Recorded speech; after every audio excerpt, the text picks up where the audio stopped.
우리 할렐루야 샬롬하고 인사하는 시간 갖도록 합니다. 할렐루야 샬롬 샬롬 샬롬 샬롬 샬롬. 하나님 사랑합니다. 여러분 주 안에서 사랑합니다. 오늘 계시록 4장 전체 1절에서 11절까지 말씀 천상 예배의 모습입니다. 알슈유저는 1절에 이리로 올라오라. 이후에 마땅히 일어날 일들을 내가 네게 보이리라. 아일쇼유. 이것으로 이 제목을 가지고 함께 은혜를 나눠보도록 하죠.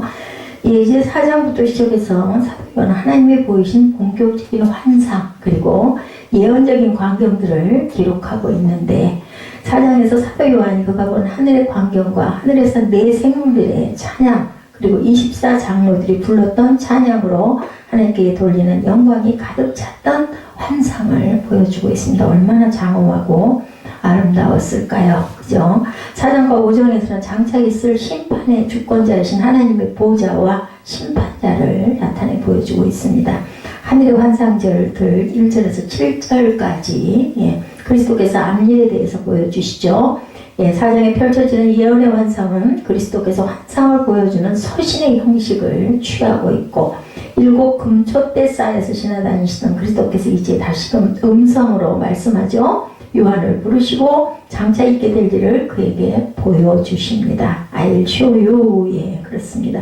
7 교회들을 향한 그리스도의 말씀을 편지로 적어서 이제 요한이 소아시아 7 교회들에게 보냈듯이 이제부터 보여주시는 장래의 일들에 대해서도 요한은 상세히 기록해서 성도들에게 전해야 할 의무를 가지고 있죠. 보여주셨으니 그것을 보여주신 이유가 있겠죠. 내가 곧 성령께 감동되던 2절에도 그러죠. 보라 하늘에 보좌를 베풀었고 보좌에 앉으신 이가 있었다. 앉으신 이의 모양이 벽옷과 헝보석 같고 무지개가 있어 보좌에 둘렸는데 그 모양이 녹보석 같더라. 이렇게 말씀합니다. 사도 요한은 이제 성령에 사로잡힌 상태에서 예언의 환상을 보는 거죠. 하늘의 음성이 올라와라 말씀하신다고 해요. 계시록 11장 12절에도 하늘로부터 큰 음성이 있어 이리로 올라오라 함을 그들이 듣고 구름을 타고 하늘로 올라가니 그들의 원수들도 구경하더라. 이렇게 증거되어 있습니다. 속히 될 일을 보이시려고 천사를 보내셔서 22장 계시록 6절에도 또 그가 내게 말하기를 이 말은 신실하고 참된지라 주 곧 선지자들의 영이 하나님이 그 종들에게 반드시 속히 되어질 일을 보이시려고 그의 천사를 보내셨도다. 꼭 봐야 할 사람들에게는 보여주셔요. 요한이 본 하늘의 광경들에 대해서 나타나 있는 게 이제 1절에서 7절까지의 내용인데 먼저 하늘에 있는 보좌를 왔다. 1절에 그렇게 나타나 있죠. 하늘에 열린 문이 있는데 이렇게 시작됩니다.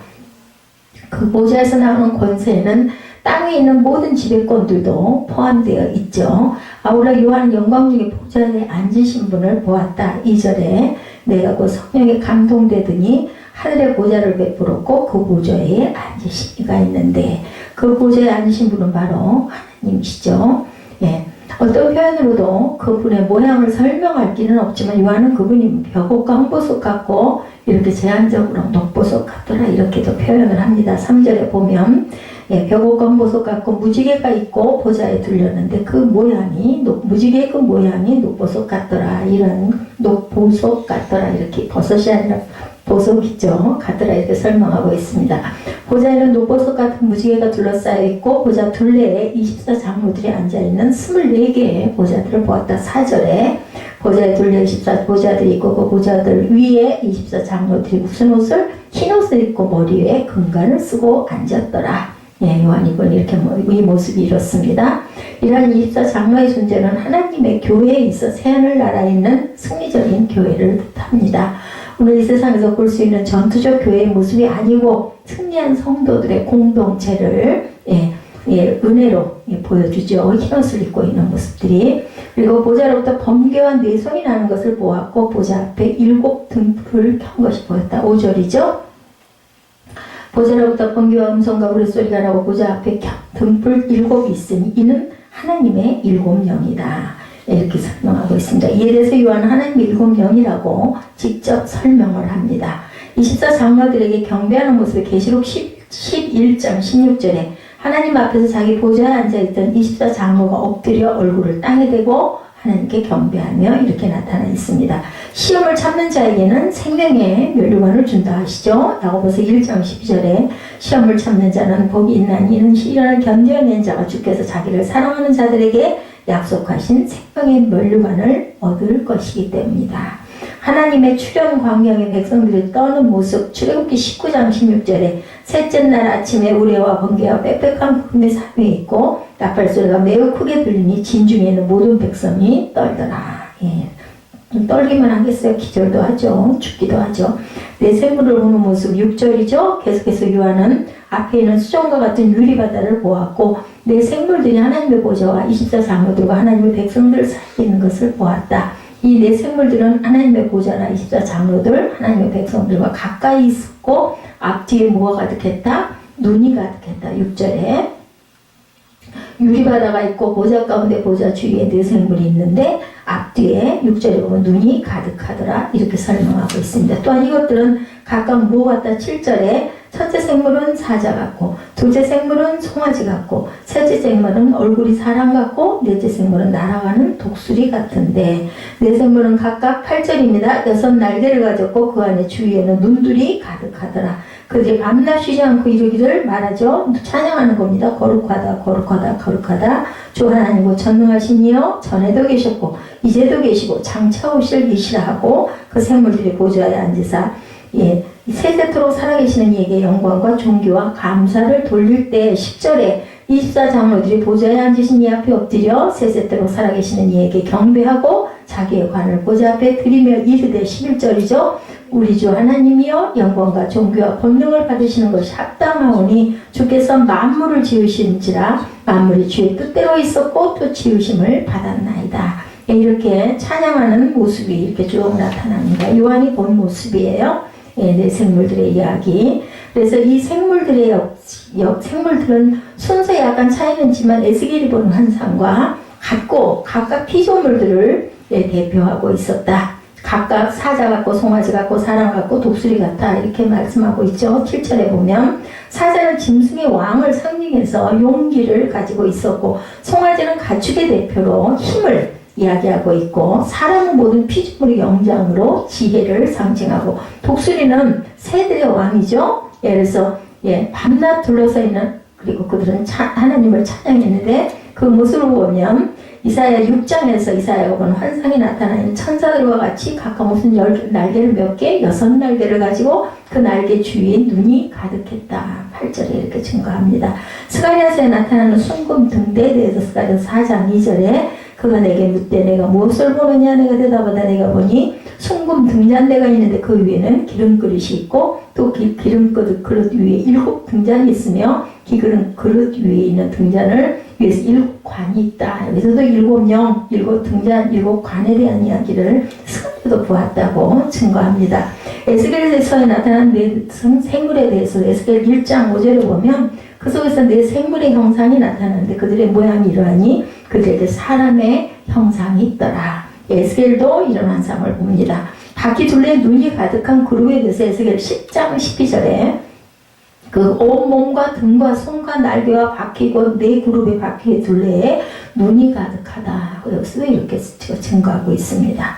밤낮 쉬지 않는 하늘의 찬양이 8절에 들리죠. 거룩하다 거룩하다 거룩하다. 내 생물들의 찬양입니다. 사도 요한은 내 생물들의 찬양 소리를 들었어요. 그 장면은 그들의 모습이 그랬던 것처럼 선지자 이사야가 본 환상을 닮아있죠. 그 찬양의 내용은 거룩하다 거룩하다 거룩하다 주 하나님 곧 전능하신 이여 전에도 계셨고 이제도 계시고 장차 오실 자다 이렇게 증거되죠. 거룩하다를 3번 반복한 것은 삼위일체 되신 하나님의 속성을 반영한 것으로 이해가 되고 그들은 그 삼위 하나님이 영원하신 분이고 무한히 거룩하신 분이라고 찬양하고 있죠. 이 3번의 찬미를 성삼위에 대한 개별적인 찬양으로 우리가 특별히 돌리지 않더라도 3은 하나님의 숫자죠. 완전 숫자라고도 하죠. 3번 찬미했다는 것은 하나님을 향한 장엄하고 완전한 찬양을 의미한다고 해석이 되어집니다. 그리고 6날개를 가진 천사들에 대해서는 이사야 6장 2, 3절에도 증거하죠. 스랍들이 모시고 섰는데 각기 6날개가 있어 그 둘로는 자기 얼굴을 가리고 그 둘로는 자기 발을 가리고 그 둘로는 날았다. 이렇게 증거되죠. 이사야 6장 3절에 서로 불러 이르되 거기서도 거룩하다 거룩하다 거룩하다 만군의 야훼여 그의 영광이 온 땅에 충만하도다. 이렇게 똑같이 오늘 본문 8절과 이사야 6장 2, 3절에 같은 거룩하다 거룩하다 거룩하다 만군의 야훼여 그의 영광이 온 땅에 충만하도다. 이렇게 노래하는 모습을 나타냅니다. 느부갓네살은 하나님 찬양에 대해서 다니엘 4장 34절에도 그 기한이 참해 나 느부갓네살이 하늘을 우러러 보았더니 내 총명이 다시 내게로 돌아온지라 이에 내가 지극히 높으신 이에게 감사하며 영생하시는 이를 찬양하고 경배하였나니 그 권세는 영원한 권세구나라는 대대히 이르리로다. 이렇게 고백합니다. 이방인은 거짓 예배를 드리죠. 로마서 1장 25절에 보면 이는 그들이 하나님의 진리를 거짓 것으로 바꾸어 피조물을 조물조보다 더 경배하고 섬김이라 주는 것 영원히 찬송할 이시리다. 아멘. 이렇게 고백합니다. 고린도후서 11장 32절에도 같은 말씀이 있습니다. 천사들도 그리스도를 경배하죠. 히브리서 1장 6절에 보면 또 그가 마다들을 이끌어 세상에 다시 들어오게 하실 때에 하나님의 모든 천사들은 그에게 경배할지어다. 말씀하셨다고 증거합니다. 24장로들의 찬양에 대해서 10절 11절 우리 읽었죠. 제가 또 다시 한번 읽었습니다. 내 생물들의 찬양에 이어서 요한의 24장로들이 하나님을 경배하는 찬양 소리를 들었어요. 그들은 보좌에 앉으신 이 앞에 엎드려서 겸손하고 경건하고 존경하는 태도로 찬양을 합니다. 또한 24장로들은 그들의 면류관을 벗어서 보좌 앞에 던지지요. 그것은 하나님께서 그들에게 주셨던 모든 영광을 하나님께 돌려드린다는 것을 의미합니다. 근데 저는 왜 이걸 던질까? 제가 이걸 볼 때마다 이쪽 계시록의 이 말씀 볼 때마다 왜 이렇게 올려드리지를 않고 왜 던질까? 그게 정말 궁금해요. 그들이 받은 모든 은혜와 영광은 하나님께서 주신 것이기 때문에 돌려드리는 건 맞아요. 그죠? 근데 왜 그걸 던질까? 자신들이 받은 영광이란 하나님의 그것과 비교가 되지 않고 하나님을 영광스럽게 하는 것이 궁극적으로 24장로들 자신들에게도 영광을 나타내 보여주고 있는 거죠. 그들은 이렇게 경배하죠. 11절에 우리 주 하나님의 영광과 존귀와 능력을 받으시는 것이 합당하오니 이렇게 고백합니다. 이것은 자신들이 하나님께 영광을 돌림으로써 하나님이 영광을 받으신다는 뜻이 아니고 하나님께 영광이 돌려지는 것은 지극히 당연한 일이라는 사실을 표현해주고 다시 한번 고백하는 내용이죠. 하나님께서는 만물의 창조자이시기 때문에 만물이 생겨난 가장 근본적인 원인은 그것을 제공하신 분으로 누려야 할 영광을 당연히 그죠? 가지셔야 할 분, 들으셔야 할 분, 그 영광을 모두 다 우리의 것들을 받은 것들을 다 돌려드려서 받으실 분이다. 그리고 만물을 창조하셨을 뿐만 아니라 현재도 만물을 보호하고 유지하시고 계속적인 창조를 하시기 때문에 또한 창조를 찬양을 받으셔야 된다. 또한 하나님은 만물의 궁극적인 목적이 되시기도 한다. 만물로부터 여러 방법으로 영광을 받으셔야 한다는 거죠. 그러므로 바울은 로마서 11장 36절에서 이는 만물이 누구에게로? 주에게서로 나오고 주로 말미암고 주에게로 돌아갑니다. 영광이 그에게 세세에 있으리로다. 이렇게 고백을 합니다. 그리고 또한 이러한 이유들로 인해서 하나님은 당연히 찬양을 받으셔야 할 분 맞죠. 24장로들은 바로 그런 합당한 찬송을 하나님께 돌리고 있는 모습이었다. 11절의 그 모습은. 그래서 24장로들의 경배에 대해서 계시록 19장 4절에도 나타납니다. 24장로와 네 세물이 엎드려 보좌에 앉으신 하나님께 경배하 이르기들 아멘 할렐루야 하니 이렇게 얘기하죠. 4장 4절 말씀과 같은 말씀을 고백하고 있습니다. 흰옷을 입고 머리에 군관을 쓰고 앉은 그 24장로들이 이렇게 아멘 할렐루야 하고 경배합니다. 예배를 명령하죠. 역대상 16장 29절에 야훼의 이름에 합당한 영광을 그에게 돌릴지어다. 제물을 들고 그 앞에 들어갈지어다. 아름답고 거룩한 곳으로 야훼께 경배할지어다. 이렇게 고백합니다. 만민이 그리스도께 경배해야 되죠. 빌립보서 2장 10절과 11절입니다. 하늘에 있는 자들과 땅에 있는 자들과 땅 아래에 있는 자들로 모든 무릎을 주님 앞에 꿇게 하시고 예수의 이름에 꿇게 하십니다.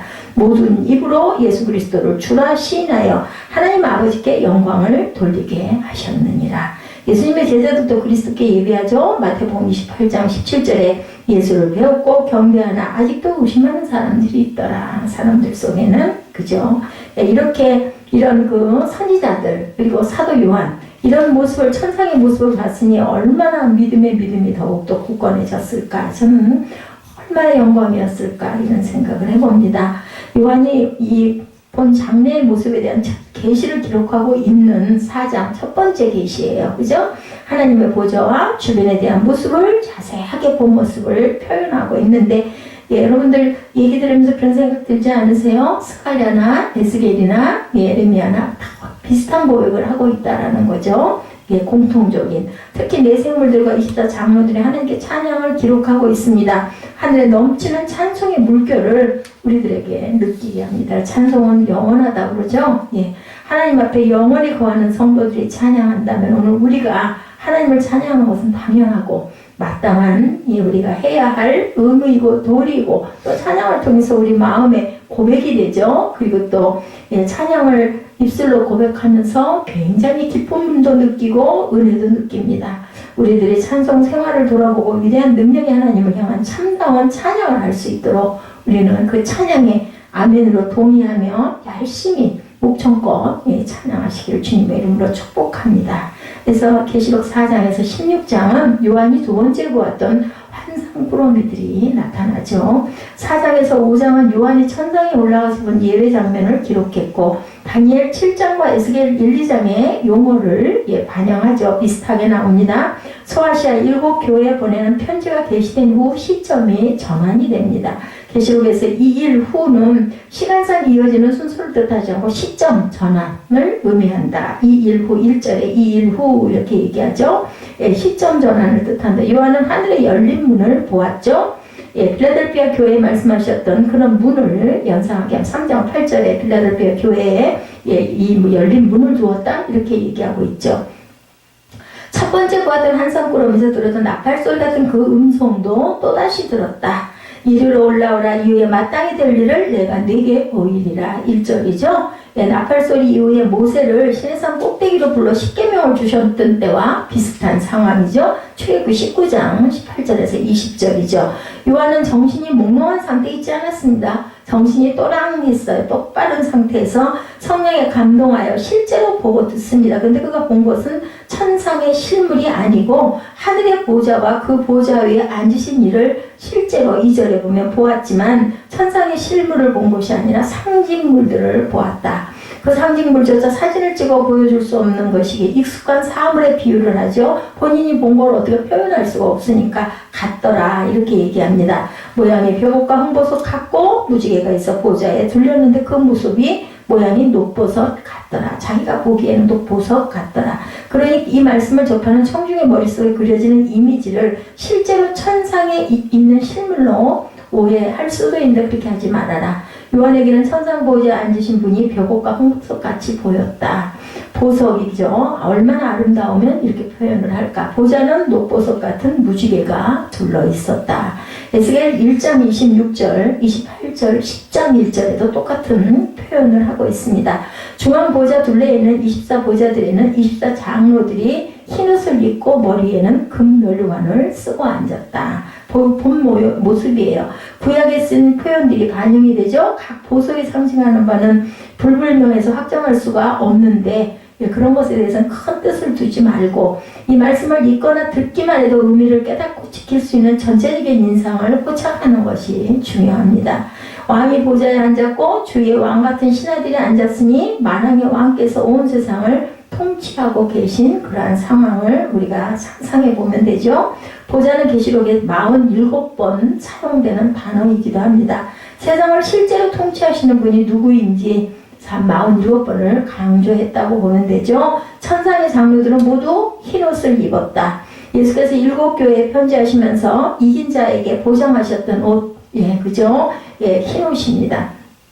장로들의 보좌나 면류관도 예수께서 이긴 자에게 보장하셨던 민족들을 다스릴 권세를 표현하고 있습니다. 2장 26, 7절에도 나타나죠. 마태복음 19장 27, 8절에도 나타납니다. 그 예전에 그 신앙처음 제가 아직도 거기 그런 그 모습들이 있어서 얘기한 기억이 있는데 뭐 그런 그 가게가 아직도 있더라고 어디 가니까 그 박태선이라는 그 전도관 그 사람 이긴 자의 원자였다라고 하죠. 그 아주 이단 교주들이 이긴 자 그 명칭을 굉장히 즐겨서 사용했다고 그래요. 하나님의 교회들도 가다 보니까 차 타고 지나가다 보니까 보이더라고요. 아주 멋진 건물에 그렇게 떡하니 붙여놨어요. 이 구절만 봐도 이긴 자는 한 사람에 관한 약속이 아니고 계시록은 예루살렘 성곽의 12문과 12기초석이 12지파와 12사도를 반영한 상징이라고 해석을 하고 있습니다. 그러니까 24장로들을 신구약의 모든 이긴 자의 대표로 보는 것이 아마 적절하지 않을까 싶습니다. 21장에도 12절과 14절에 24장로들이 나오죠. 계시록 교회는 사도 요한처럼 성령 안에서 현실을 넘어 천상을 볼 수 있어야 합니다. 신비한 체험을 하라는 것이 아니고 믿음의 눈으로 실제 상황을 분별할 줄 아는 그러한 영적인 눈이 밝아야 되겠다. 어느 시대나 권력과 돈을 가진 자가 세상을 좌지우지하는 것처럼 보입니다. 그죠? 우리 교회도 지금 물질적인 부분 때문에 마음이 순간순간 어두워질 때가 많죠. 저는 또 육신의 아픔 때문에 또 마음이 어두워지기도 합니다. 뭐 어쩔 수 없어요. 인간이다 보니까. 그렇지만 그것을 뛰어넘을 줄 알아야 되겠다. 요한의 시대에는 황제나 유대교 회당이 오늘날은 강대국 지도자나 세계적인 기업이 세상을 아주 점령하고 가는 것 같이도 보입니다. 그러나 말씀과 더불어 역사는 성령께서는 지금도 천상 보좌에 앉으신 분께서 세상을 통치하고 계시다는 사실을 오늘도 계시록 4장을 통해서 저와 여러분에게 교회에 알려주십니다. 성경 속에서. 교회는 세상의 돈이나 권력에 절대 무릎을 꿇지 말아야 합니다. 교회가 전적으로 복종할 대상은 지금도 천상 보좌에 앉으신 분이다. 참 어려운 얘기죠. 성도는 이 땅 삶의 현장에서 항상 천상의 통치를 실제로 받고 사는 자, 곧 그분의 백성이라야 한다. 네. 요한은 천상의 보좌 둘레 녹보석을 무지개에 갔다 이렇게 표현합니다. 하나님께서 노아에게 구원을 보장해 주셨던 언약의 무지개를 반영하죠. 같죠? 근데 그 보좌에서 번개와 음성과 뇌성이 울려 퍼졌다. 5절 상반절에 보면 그렇게 나타나죠. 하나님의 임재 현장마다 뒤따랐던 현상, 번개와 음성과 뇌성입니다. 이 말씀 보면 출애굽기 19장 16절, 시편에 또한 18장 7절에서 14절, 에스겔 1장 13절에도 같은 번개와 음성과 뇌성의 표현들이 있습니다. 이 현상은 보좌에 앉으신 분이 보석처럼 찬란하고 영광스러운 동시에 보는 이를 두렵게 할 만한 위험을 갖추고 있는 것을 보여진다. 두려움, 그저 경외죠. 하나님은 언약적 구원과 언약적 심판을 동시에 집행하시는 분이다. 보좌 앞에 7 등불 켠 것은 하나님의 7 영이다. 이렇게 얘기하고 있죠. 그리고 또 계시록 7 영은 항상 성령을 말씀한다. 1장 4절에도 증거되어 있습니다.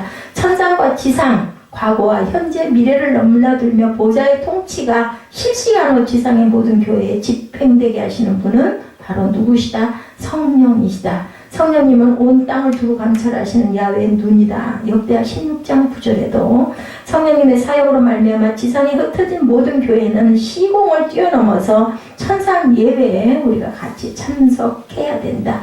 보좌 앞에는 수정과 같은 유리바다도 있다고 그러죠. 오죽하면 이 노래도 있죠. 그 찬양 우리 많이 했으면 유리바다. 보좌 가운데 둘레에는 앞뒤에 눈이 가득한 네 생물이 있었다. 6절이죠. 네 생물은 각각 사자와 송아지, 사람과 독수리. 7절.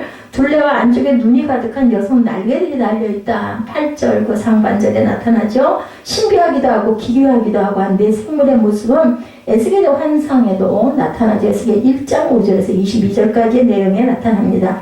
24장로가 성도를 대표하죠. 네 생물은 성도를 제외한 천사나 만물이나 모든 것들을 다 표현할 것이다 라고도 증거합니다. 네 생물의 정체는 확실히 우리가 뭐라고 할 수는 없지만 직무는 아주 분명하게 나타나는데 밤낮 쉬지 않고 영원토록 살아계신 하나님께 영광과 존귀와 감사를 담아 찬양하고 있다라고 나타나죠. 거룩하다 거룩하다 거룩하다 주 하나님 곧 전능하시며 전에도 계셨고 이제도 계시고 장차 오실 자라. 내 생물은 거룩 삼창으로 보좌에 앉으신 주 하나님의 지극히 거룩하신 속성을 찬양하죠. 일상에서 거룩이라는 단어는 도덕적 숭고함을 뜻합니다. 그죠? 그런데 성경에서 이 단어의 핵심의 의미는 구별입니다. 구별된. 그래 우리가 거룩한 자녀들이 돼야 된다는 것은 세상과 다른 구별된, 내가 거룩하니 너희도 거룩하라고 말씀하신 것은 내가 그러잖아요. 우리 부모 닮죠. 자녀들인 것처럼 내가 하나님 아버지 나니 너도 나랑 똑같이 닮아야 된다. 구별되라 말씀이라는 거죠. 피조물은 창조주에게 의존해야 존재할 수가 있지만 창조주는 스스로 존재하신다는 측면에서 하나님 모든 피조물과 절대적으로 구별되고 그 구별된 분을 우리는 닮아가야 된다. 하나님의 모든 속성도 피조물의 특성과 절대적으로 구별이 돼야 된다. 상대적으로 뛰어나다는 정도의 구별이 아니고 절대. 그래서 교회는 창조주를 지극히 거룩하신 분으로 높이며 우리가 항상 경배합니다. 반대로 황제, 태양과 달과 별, 기괴한 동식물과 광물, 돈과 쾌락, 어떤 피조물에 대한 경배도 허용하지 않습니다. 이런 건 절대로 사실은 그죠? 구약에 보면은 막 달신, 태양신, 이런 것들, 그죠? 막 우레, 막 천동, 막 이런 거 보면은 하나님이 노하셨어이지만 사실은 그런 것들은 하나님께서 허용하지 않으신다라는 거죠. 두려우면 하나님을 자꾸 두려워하다 보니까 그런 걸 신으로 막 숭배했지만 사실은 허용되지 않는다. 피조물이 상대적으로 더 뛰어나 보이는 피조물을 경배하는 현상을 우상 숭배로 여기고 정죄한다라는 것. 피조물의 찬양을 받기에 마땅하신 분은 창조주 한 분뿐이죠. 그분만이 밤낮 쉬지 않고 찬양받으시기에 합당하다 만드시고 지금도 관리하시고 지금도 그저 계속해서 창조하시는 분이기 때문에 이 땅의 교회는 하나님을 찬양하고 경배하는 공동체로 이 땅의 어떤 조직이나 단체와도 그래서 거룩 구별돼야 된다. 하나님께 복종한 하나님의 백성이 실제로 지금 여기 있다는 사실을 보여주고 증언하죠. 이 독특한 구별성 때문에 교회를 기본적으로 성회라고 합니다. 뭐예요? 거룩한 모임, 성회라고 표현을 하죠. 도덕적 숭고함은 구별성이 낳은 결과물이다. 그래서 저희 순복음도 하나님의 성회 이렇게 표현되어 있습니다. 구약 성전에서 지성소에 가까울수록 지극히 거룩한 물품으로 여겼던 것처럼 그래서 성소다, 성물이다 이렇게 표현하죠. 또 성도다 이렇게 얘기합니다.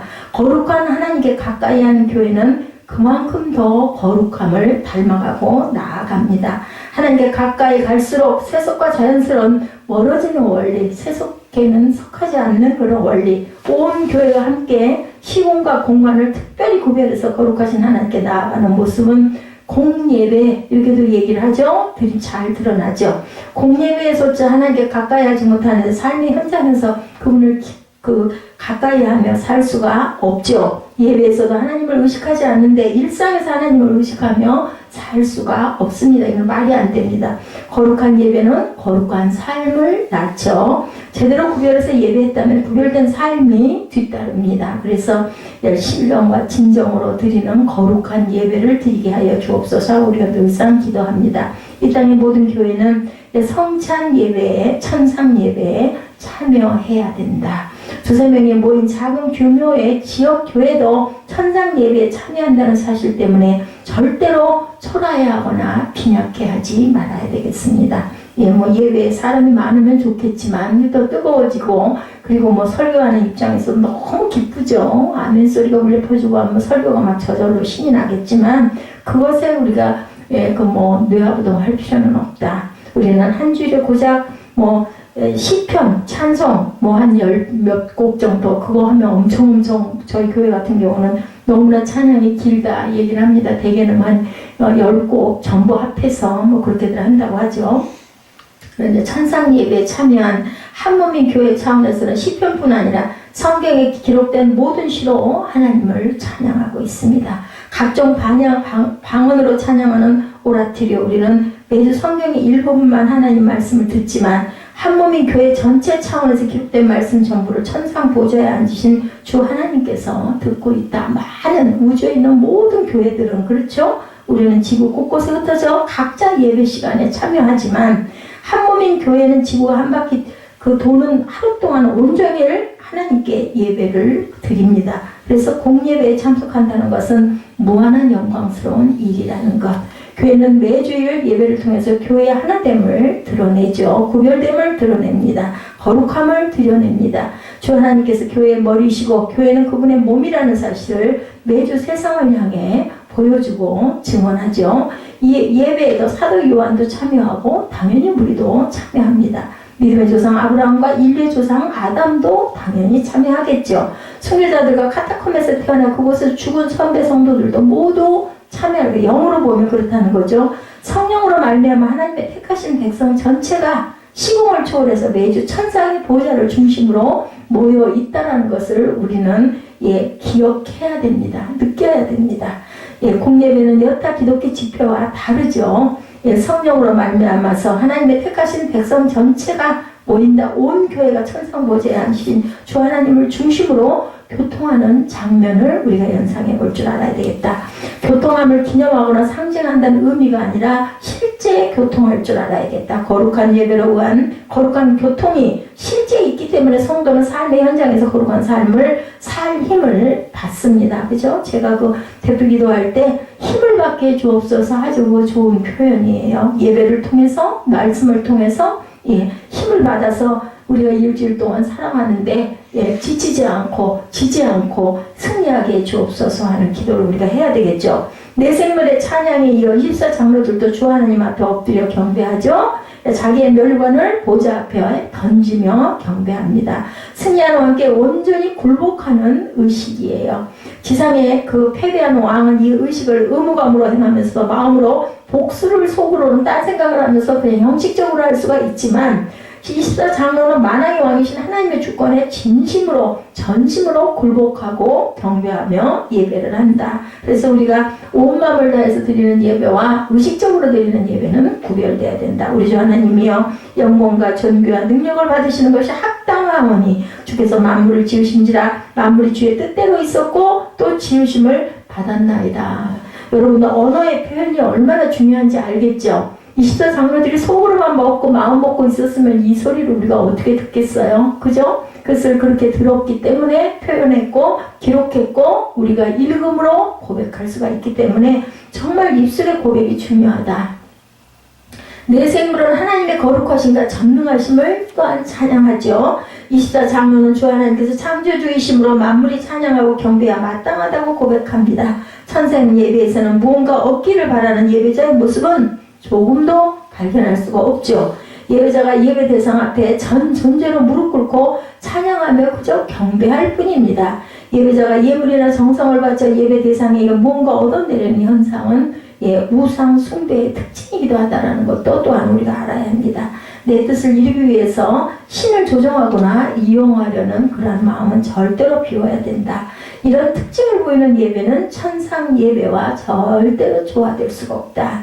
도리어 거룩한 예배를 어떻게 보면은 내 목적을 위해서 제가 그 새벽 예배 다니다가 어느 날인가 그게 깨달아져가지고 아주 그 두려운 생각을 했던 기억이 납니다. 내가 맨날 뭘 얻으러 가네. 그 새벽 예배를 기다리고 사모하는 거 보여주시는 것들이 너무 좋아서 여기 너무 치우치고 빠져서는 안 되겠다라는 생각을 제가 했던 기억이 납니다. 구속 역사에 그치는 하나님을 온전히 예배하는 모습, 그리고 우리도 그 예배도 우리의 예배도 전심을 다해서 영광과 존귀와 능력을 창조주께 돌리는 모습으로 점점 더 주님 앞에 가까이 가는 것을 기뻐하는, 말씀 속에서 은혜가 기뻐서 너무 감사해서 하나님께 영광과 경배와 찬양을 드리는 저와 여러분들 천상 예배를 닮아가는 거룩한 예배, 구별된 예배, 거룩한 성도들이 되시기를 주님의 이름으로 축복합니다. 계시록 4장을 통해서 하나님께서 우리에게 보여주시는 모습을 통해서, 그리고 또한 24장로들과 내 생물들의 그런 입술의 고백을 통해서 우리도 영광과 존귀를 주님 앞에 돌리는, 그리고 온전히 예배 자체로 하나님께만 영광을 돌리는 저와 여러분들이 되시기 바랍니다. 4장 10절 11절에 보니까 24장로들이 보좌에 앉으신 이 앞에 엎드려 세세토록 살아계시는 이에게 경배하고 자기의 관을 보좌 앞에 드리며 이르되 우리 주 하나님의 영광과 존귀와 권능을 받으시는 것이 합당하오니 주께서 만물을 지으신지라 만물이 주의 뜻대로 있었고 또 지으심을 받았나이다. 이런 고백이 있으시는 저와 여러분 되시기를 주님의 이름으로 축복합니다. 아까 제가 찬양 중에서 은혜 받았던 찬양 부르시면서 우리 잠깐 우리의 무거운 것들도 다 주님 앞에 내려놓고 그리고 입술로 고백하고 또 마음을 가볍게 비우는 은혜 시간, 기도하는 시간을 갖고 축도로 예배를 마치도록 합니다.